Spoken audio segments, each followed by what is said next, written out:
dunia yang penuh dengan keragaman, kita mengenal banyak agama dengan ajaran, tradisi, dan cara ibadah yang berbeda. Namun, semua orang berhak mendapatkan kebebasan untuk memilih jalan hidup spiritual mereka. Toleransi adalah kunci dalam menjalani kebebasan beragama, menghormati hak orang lain meskipun berbeda. Dengan memahami, kita menciptakan dunia yang lebih adil dan harmonis. Hak beragama diatur dalam pasal 28E ayat 1 yang menyatakan bahwa setiap orang berhak memeluk agama dan beribadah menurut agamanya masing-masing. Kesehatan adalah hak dasar setiap manusia. Setiap orang tanpa terkecuali berhak untuk mendapatkan akses terhadap layanan kesehatan yang berkualitas, terjangkau, dan tepat waktu.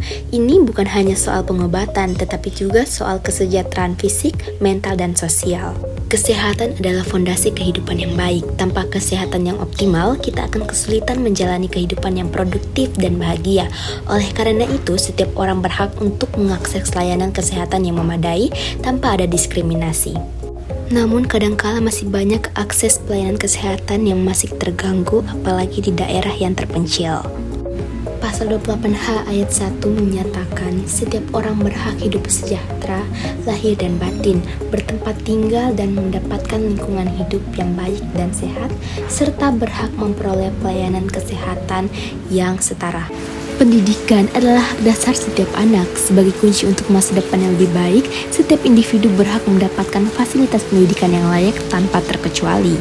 Pendidikan membuka pintu peluang, membekali kita dengan keterampilan, pengetahuan, dan nilai yang akan membentuk kehidupan kita. Dengan pendidikan yang layak, setiap anak memiliki kesempatan untuk meraih impian mereka, tanpa dibatasi oleh latar belakang sosial, ekonomi, ataupun geografi. Pendidikan yang layak tidak hanya tentang guru yang berkualitas saja, tetapi juga tentang fasilitas yang mendukung proses belajar, kelas yang nyaman, buku yang cukup, serta akses teknologi yang bermanfaat adalah bagian penting dari pendidikan yang berkualitas. Pasal 31 ayat 1 UUD 1945 menyatakan setiap warga negara berhak mendapatkan pendidikan. Isi pasal 31 ayat 2, setiap warga negara wajib mengikuti pendidikan dasar dan pemerintah wajib membiayainya.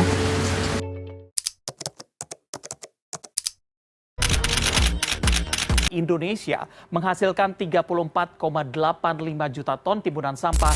Persoalan sampah masih menjadi isu krusial di Indonesia, terlebih sampah plastik. Hampir setiap penjuru lingkungan, keberadaan sampah plastik tidak bisa dihindari.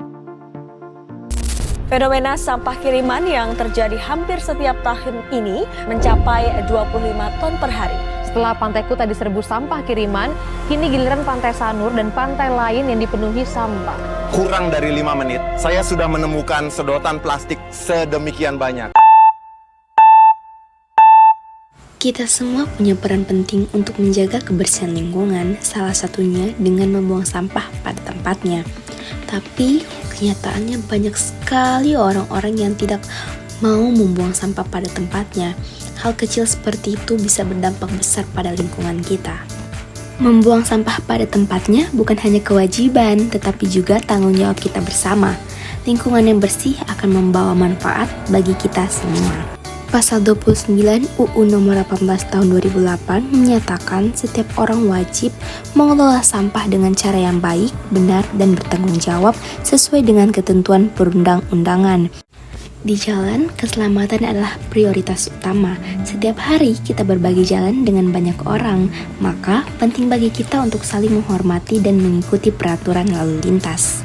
Setiap peraturan yang ada dibuat untuk melindungi kita.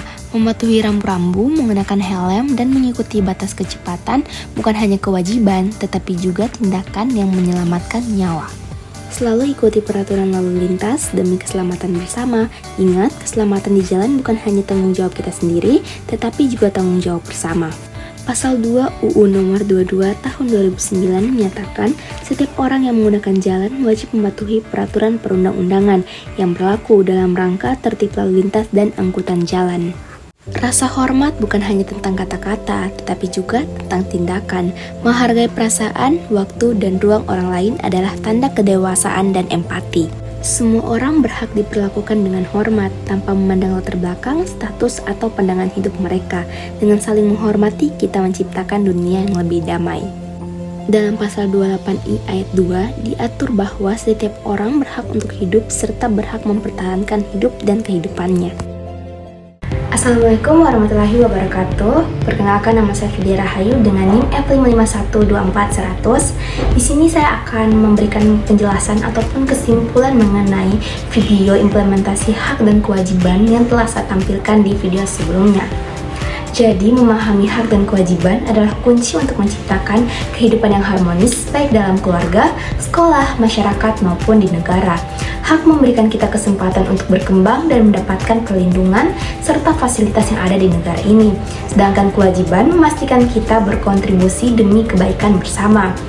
Saat hak dan kewajiban berjalan seiringan dan seimbang, kita dapat membangun lingkungan yang adil, saling menghormati, dan rasa penuh tanggung jawab di antara kita masing-masing. Jadi sekian yang dapat saya sampaikan, lebih dan kurangnya saya mohon maaf. Wabillahi taufiq wal hidayah. Wassalamualaikum warahmatullahi wabarakatuh. Dadah.